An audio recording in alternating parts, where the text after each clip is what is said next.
Hey guys, welcome back to my YouTube channel. My name is Shubham. आप देख रहे हो टेक बी शुभम। 2024 के अंदर मोतीलाल ओसवाल म्यूचुअल फंड के बहुत सारे एनएफओ हैं, लेकिन उनमें से आज की इस वीडियो में हम टॉप 3 एनएफओ के बारे में बताने वाले हैं जो कि नेक्स्ट 5 ईयर में आपको 20 to 25% तक का रिटर्न दे सकता है। इतना ही नहीं है, जो भी मैं आपको एनएफओ बताने वाला हूं ये अभी तक भी बहुत अच्छा परफॉर्म कर चुके हैं, मल्टी बैगर रिटर्न दे रहे हैं। हो सकता है आने वाले टाइम में आपको एक बहुत ही अच्छा रिटर्न दे सकता है। तो चलिए जानते हैं कि कौन कौन से एनएफओ है जो कि बहुत अच्छा परफॉर्म कर रहे हैं और आगे आने वाले टाइम में परफॉर्म करेंगे। इतना ही नहीं, इन सभी एनएफओ से आपको कितना रिटर्न एक्सपेक्टेशन रखनी है ये भी बताऊंगा। उससे पहले बता दूं, ये जो वीडियो एक एजुकेशनल पर्पस के लिए बनाया गया है, तो आप उसे उसी वे में लेना, किसी टिप्स के बेसिस पे मत लेना। तो चलिए जानते हैं कौन कौन से एनएफओ को हमने रखा है इस लिस्ट में। जानते हैं सबसे पहले नंबर वाले एनएफओ का, जिसका नाम है Motilal Oswal multi cap fund. ये जो फंड है बहुत ही अच्छा परफॉर्म किया है। ये जो फंड है अभी 6 मंथ भी कंप्लीट नहीं हुए हैं और आपको जो रिटर्न दे चुका है 42.22% का। यानी कि ये फंड जब लॉन्च हुआ था तब इनका एक एनएवी 10 रुपीज का था, लेकिन करंट टाइम में अगर आप देखोगे, जब मैं वीडियो रिकॉर्ड कर रहा हूं उस टाइम पे इस फंड के जो एक एनएवी का जो प्राइस है वो 14 रुपीज 22 पैसे का है। यानी कि 42.22% का रिटर्न दे चुका है और आने वाले टाइम में नेक्स्ट 5 ईयर में ये जो फंड है आपको आराम से 20 to 25% के बीच में रिटर्न दे सकता है। रीजन ये है, ये जो फंड है किसी एक जगह पे इन्वेस्टमेंट नहीं करता है। ये जो फंड है आपके पैसे को मल्टी कैप जो फंड है यानी कि डिफरेंट डिफरेंट कैप में इन्वेस्टमेंट करेगा। लाइक लार्ज कैप में भी करेगा, मिड कैप में भी करेगा, स्मॉल कैप में भी करेगा।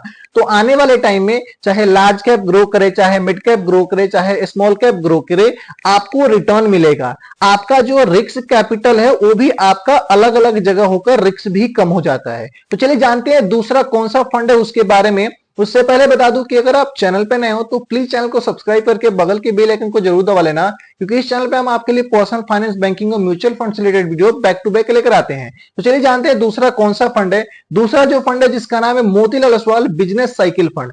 यह एक ऐसा फंड है जो आने वाले टाइम में कौन सा बिजनेस जो है ग्रो करेगा इस टाइप के सेगमेंट पे काम करता है। और इस फंड को भी आए हुए अभी 6 मंथ कंप्लीट नहीं हुए हैं, लेकिन ये जो फंड है 33.53% का रिटर्न दे चुका है।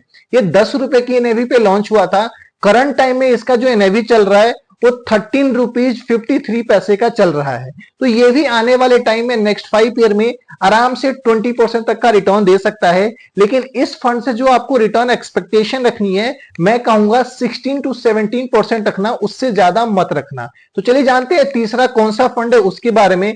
तीसरा जो फंड है जिसका नाम है Motilal Oswal small cap fund. यह एक ऐसा फंड है जो पैसा आपका इन्वेस्टमेंट करता है। जो भी मार्केट में नई नई कंपनी आती है, ग्रोइंग स्थिति में आती है, उन्हीं के कंपनीज में आपका पैसा इन्वेस्टमेंट होगा। यानी कि लेट सपोज कोई कंपनी है, नया नया मार्केट में आई है, अभी वो छोटी कंपनी है, उसका मार्केट में ज्यादा मार्केट कैप नहीं है, तो उन्हीं के स्टॉक में इन्वेस्टमेंट करेगा। इसमें रिस्क ज्यादा होता है, बिकॉज कोई कंपनी आती है, हो सकता है अच्छा परफॉर्म करे ना करे, डूब जाए। इसलिए क्या है, ये जो फंड में अगर आप पैसे इन्वेस्टमेंट करते हो तो रिस्क आपका बिल्कुल हाई होता है। लेकिन मैं आपको बता दूं, जहां पे रिस्क हाई होता है वहीं पे रिटर्न होता है। इसका ये मतलब नहीं, मेरा ये कहने का मतलब नहीं है कि आप पूरा पैसा इसी में डाल दो कि आपको ज्यादा रिटर्न मिले। आप अपने रिस्क को सबसे पहले देखो, आप कितना रिस्क लेने में कैपेबल हो, उसके बाद ही आप पैसा इन्वेस्टमेंट करो। बात करूं ये जो फंड को, इस फंड को आए हुए अभी 1 ईयर कंप्लीट नहीं हुए हैं, लेकिन तब तक ये जो फंड है 53.70% का रिटर्न दे चुका है। यानी कि 10 रुपए पे लॉन्च हुआ था। करंट टाइम में इसकी एनएवी जो चल रहा है 15 रुपीज 70 पैसे का चल रहा है। ऑलमोस्ट अगर कोई एनएफओ के दौरान ही अगर पैसा इन्वेस्टमेंट किया हुआ होता तो उसका पैसा आज के डेट में 1.5 गुना हो गया होता। तो ये जो है टॉप 3 मल्टी बैगर एनएफओ जो आने वाले टाइम में एक अच्छा सा रिटर्न दे सकता है। लेकिन मैं आपको बताऊं, मैंने तो पहले ही बता दिया 25% का रिटर्न देगा, 20% तक का रिटर्न देगा। लेकिन मैं आपको एक सिंपल कैलकुलेशन समझाता हूं, ज्यादा एक्सपेक्टेशन नहीं रखनी है। मिनिमम अगर आप 18% का भी अगर एक्सपेक्टेशन रखते हो तो आपके फंड के वैल्यू देख लो। आपको सिंगल कोई अगर इन्वेस्टमेंट करता है लमसम में 10 लाख रुपीज फॉर 5 ईयर के लिए, 18% का भी रिटर्न एक्सपेक्ट करता है, तो उसकी फंड की वैल्यू होगी 22,87,758 रुपीज का। ऑलमोस्ट जो पैसा है 2 गुना से भी ज्यादा हो चुका है। इसलिए मेरा ओपिनियन ये है कि इन सभी फंड से आपको ज्यादा एक्सपेक्टेशन नहीं रखनी है। आप ज्यादा से ज्यादा रखो कि ये जो फंड है आप हमें 17% 18% तक का रिटर्न दे सकता है, इनफ, इससे ज्यादा मत रखो। बाकी आपको ज्यादा मिलेगा तो आपका पैसा ही बढ़ेगा। बाकी कैसी लगी वीडियो कमेंट करके जरूर बताइएगा। वीडियो अच्छा लगा और वीडियो को लाइक कीजिए, चैनल पे नए हो चैनल को सब्सक्राइब कीजिए। मिलेंगे इस तरह के नेक्स्ट वीडियो में, तब तक के लिए धन्यवाद। Stay safe, take care.